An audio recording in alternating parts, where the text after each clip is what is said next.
I was visiting Norman, Oklahoma with a friend when I was about 24. We met a freaky guy with long black hair and a trench coat who asked us if we wanted to try something crazy. We said sure. He said him and all his buddies had been eating the seeds out of these pods. They thought it was belladonna. We later identified it as Datura. They started with some fairly high doses, such as all the seeds from 2 or 3 pods, and had been working the dosage down with every new person they turned onto it. Apparently they'd had one mishap where someone had their stomach pumped, but no one had died. By the time we rolled up, they were down to about half the seeds in a medium-sized pod per person. Apparently the black seeds in the more mature pods were stronger. So anyway, we go out to the university, which is where this stuff is growing, and we each pick some. Then we go back to this guy's apartment and open a couple pods. We take about a teaspoon of seeds each. Almost an hour later, I'm thinking that nothing is going to happen, but soon enough I'm starting to feel very sleepy, so I go lay on the couch. My eyelids are very heavy and I fall into a deep sleep. It's about midnight. I'm having all kinds of crazy dreams which unfortunately I don't remember. All I can recall is that I'm driving really fast and I crash into something. At that moment, I wake up and realize that I'm sitting up on the sofa and it's already mid-morning. According to other people in the room who are not on Datura, I had actually been awake all night, eyes wide open. I have no idea what I did or said for those 9 hours. My friend who also took some spent the entire night in the guy's bedroom digging through a sock drawer. He thought he was shopping in a thrift store.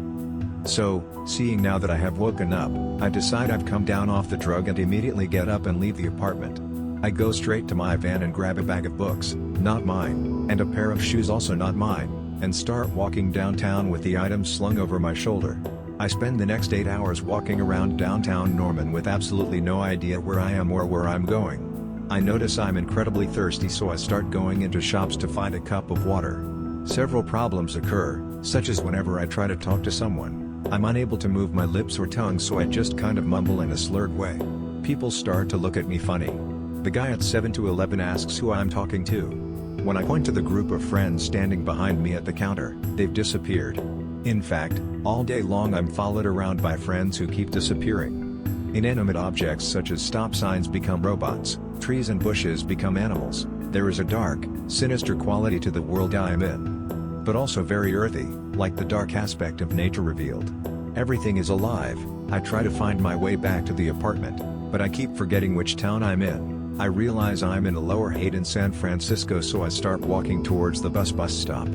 But, no, now I'm in Lawrence, Kansas, and this is the way to my friend's house. I turn the corner and I'm back in Norman. This goes on for a long time and I start to get very frustrated, and I'm also feeling very lonely because all my friends keep disappearing.